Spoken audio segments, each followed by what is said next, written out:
लोग जो है प्रोग्रामिंग इन सी के फर्स्ट स्टेप, इसमें हम ये देखेंगे कि हम प्रोग्राम सी का प्रोग्राम कैसे रन कराते हैं, फर्स्ट प्रोग्राम कैसे रन कराते हैं, क्या स्ट्रक्चर होता है, उसमें कौन सी हेडर्स फाइल से ऐड होती हैं, प्रोग्राम को कैसे कंपाइल कराते हैं, प्रोग्राम को कैसे रन कराते हैं। जो आपका concept of programming using C में आप जो फर्स्ट चैप्टर जो आप पहला आपका प्रोग्राम होगा, जो पहला आपका प्रैक्टिकल होगा, उसमें आपको ये दिखाना है कि हम प्रोग्राम को कैसे रन कराते हैं। यानी हम अपना पहला प्रोग्राम, मान लीजिए आपको बक्सी पॉलिटेक्निक प्रिंट कराना है, तो आप कैसे प्रिंट कराएंगे, क्या स्ट्रक्चर होगा। इसके लिए हम सबसे पहले सी प्रोग्राम को खोलेंगे। हम किसी भी एप्लीकेशंस का यूज कर सकते हैं, चाहे टर्बो सी है, देव सी है, इस तरह की किसी भी एप्लीकेशंस का यूज कर सकते हैं। तो यहाँ हम टर्बो सी पे करेंगे। तो टर्बो सी आप आइकॉन पर अगर आप टर्बो सी इंस्टॉल कर लेते हैं तो आपके आइकॉन पर टर्बो सी का ये आइकॉन दिखेगा, इस पर आप डबल क्लिक करके इसे ओपन करेंगे या राइट क्लिक करके इसे ओपन करेंगे।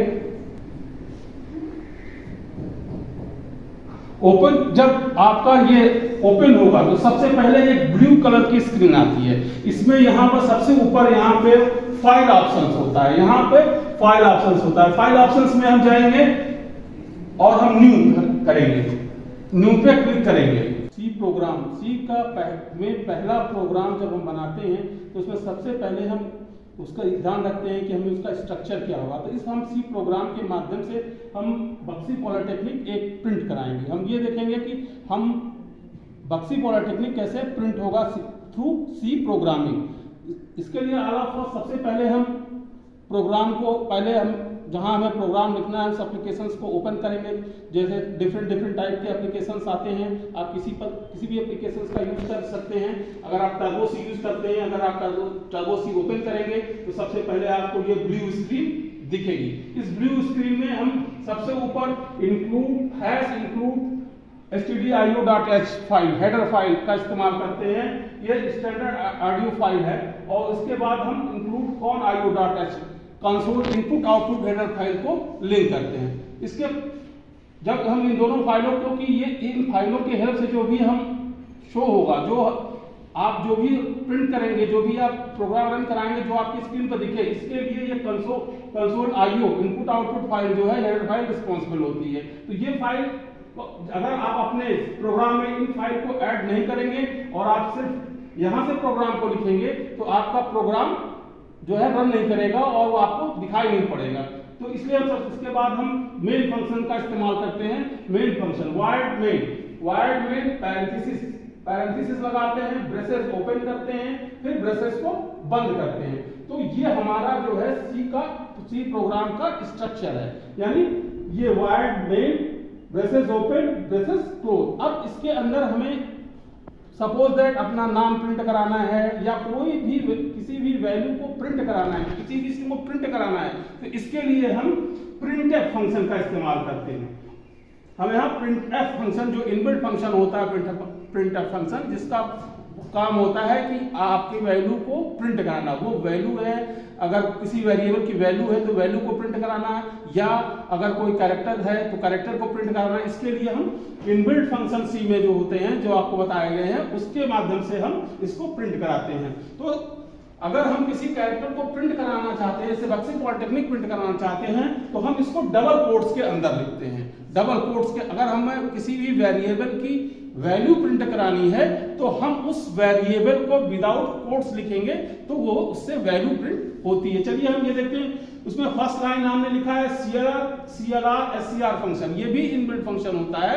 CLR SCR का काम ये होता है कि आप जब अपने प्रोग्राम को रन कराते हैं, जब हम इस प्रोग्राम को भी रन कराएंगे तो अगर हम CLR SCR नहीं लिखे हैं और उसके पहले उस पर प्रोग्राम रन कर चुके हैं तो वो उस पर आते रहते हैं। CLR SCR जो है ये क्लियर स्क्रीन है, वो हमारे जो स्क्रीन है उसको क्लियर कर देता है। तो अब हमारा ये प्रोग्राम जो है एक कंप्लीट हो गया। इससे अब इसको हम इसे रन के देखते हैं। अपने प्रोग्राम को रन कराने के लिए सबसे पहले प्रोग्राम को कंपाइल किया जाता है। अगर प्रोग्राम कंपाइल करने के पश्चात प्रोग्राम में कोई एरर नहीं है तभी प्रोग्राम रन होता है। अगर प्रोग्राम को कंपाइल कराने पर अगर कोई एरर आती है तो ऑल ऑफ अस हमें वहां जाके एरर को रिमूव करना होता है। तो हम पहले प्रोग्राम को कंपाइल कराते हैं। प्रोग्राम को हम दो तरह से कंपाइल करा सकते हैं, या तो हम इसके कंपाइल ऑप्शन में जाके प्रोग्राम को कंपाइल करा सकते हैं, या हम की कॉम्बिनेशन ऑल्ट प्लस F9 के माध्यम से भी प्रोग्राम को कंपाइल करा सकते हैं। हम कंपाइल प्रोग्राम में जाएंगे और यहाँ पर देखिए आपको ऑप्शन मिल रहा है कंपाइल में यहाँ पर लिखा भी हुआ ऑल्ट प्लस F9। तो या तो आप यहाँ से इस पर क्लिक करेंगे तो ही प्रोग्राम कंपाइल होगा। देखिए अब इसमें ये प्रोग्राम कंपाइलेशन के बाद बताता है कि इसमें वार्निंग है, कोई वार्निंग नहीं है, लेकिन एक वन एरर ये इसमें शो कर रहा है। तो अब हम फिर इसको इंटर की को प्रेस करेंगे, कह रहा है एनी की प्रेस करने पर ये डायलॉग बॉक्स ओपन है। अब यहाँ पर बता रहा है स्टेटमेंट मिसिंग, यानी हमारे प्रोग्राम में एरर है। यानी कहां एरर है? लाइन नंबर 6 पे स्टेटमेंट मिसिंग है। क्या मिसिंग है? सेमीकोलन मिसिंग है। तो देखते हैं कहां मिसिंग है लाइन नंबर 6। और एससीआर के बाद यहाँ पर सेमीकोलन नहीं लगा हुआ है। तो सेमीकोलन जो है वो लाइन टर्मिनेटर होता है, यानी अगर हमने हमारा प्रोग्राम कंप्लीट नहीं है, प्रोग्राम में जो लाइन टर्मिनेटर है वो नहीं लगा हुआ है, तो हम यहाँ पर सेमीकोलन लगा देंगे। यहाँ पर सेमीकोलन लगा लिया है। अब प्रोग्राम में जब भी एरर हम रिमूव करेंगे, अगर कोई एरर रिमूव हुआ है तो हम से रन नहीं कराएंगे, फिर कंपाइल कराएंगे। जब तक हमारा कंपाइलेशन एरर 0 नहीं होता तब तक प्रोग्राम एग्जीक्यूट नहीं होगा। तो चलिए हम फिर से इसे कंपाइल कराते हैं। अब कंपाइल हो गया है, हमारे प्रोग्राम में किसी भी प्रकार की सिंटैक्स एरर नहीं है। तो अब हम इसके बाद प्रोग्राम को रन कराएंगे। प्रोग्राम को रन कराने के लिए भी दो ऑप्शंस हैं। या तो आप रन पे जाइए, रन ऑप्शन में जाके वहां रन कराएं, या कंट्रोल प्लस F9 बटन को प्रेस करके आप अपने प्रोग्राम को रन करा सकते हैं। तो कंट्रोल आप यहां से रन कराइए।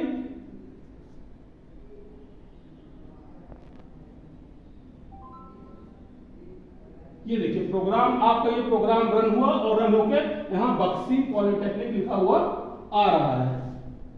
तो इस तरह से अब फिर से वापस हम जाएंगे अपने प्रोग्राम को फिर से देखेंगे। यानी ये हमारा सी प्रोग्राम का first program, sample of the program है कि हम अगर कोई भी प्रोग्राम रन कराते हैं सी का, तो उसके लिए उसका जो सी का स्ट्रक्चर होता है उसमें हम हेडर्स फाइल्स को इंक्लूड करते हैं। उसके पश्चात हम मेन फंक्शन में जाते हैं। मेन अगर किसी सी प्रोग्राम में मेन फंक्शन नहीं है तो प्रोग्राम रन नहीं करेगा। ये हमारा कंपाइलर सबसे पहले मेन को ही सर्च करता है। अगर हम बड़ा प्रोग्राम लिखते हैं और उसमें फंक्शंस वगैरह डिफाइन किए होते हैं, तो अगर मेन नहीं है तो हमारा प्रोग्राम नहीं रन करेगा, क्योंकि कंपाइलर जो है सबसे पहले मेन प्रोग्राम को सर्च करता है। इसके बाद ब्रेसेस ओपन होंगे, ब्रेसेस क्लोज होंगे।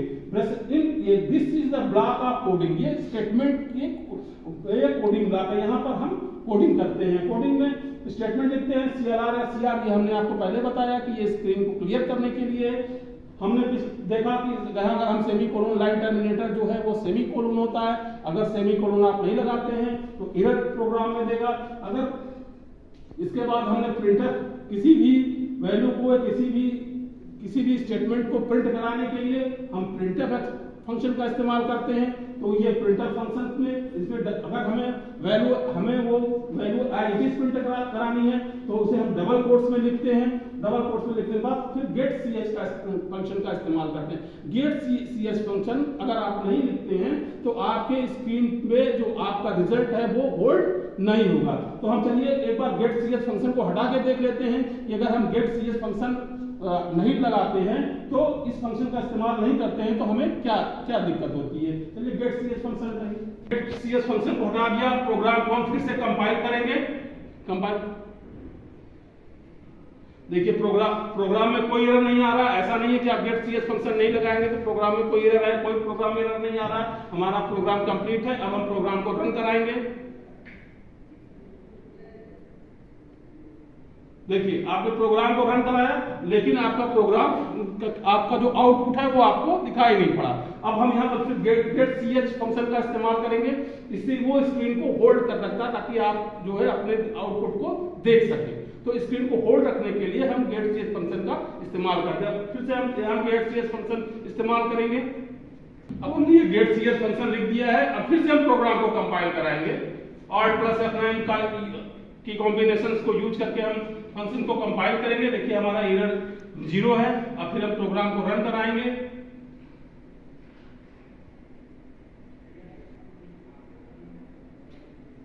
अब देखिए, अब आप अगर आपने getCS फंक्शन का यूज किया तो आपको यहाँ पे आउटपुट स्क्रीन, जो जिस स्क्रीन पर आपके आउटपुट आ रहा है वो स्क्रीन होल्ड रहेगी, तब तक आप इसमें बक्सी पॉलिटेक्निक प्रिंट होगा। तो इस तरह से हम जो है अपने सी के प्रोग्राम को, जब हम सी के प्रैक्टिकल्स करेंगे तो सी के प्रैक्टिकल्स को करने के लिए हम इस तरह से अपने प्रोग्राम को रन कराएंगे, अपने प्रोग्राम को खोलेंगे और स्ट्रक्चर में इस तरह से लिखेंगे जिस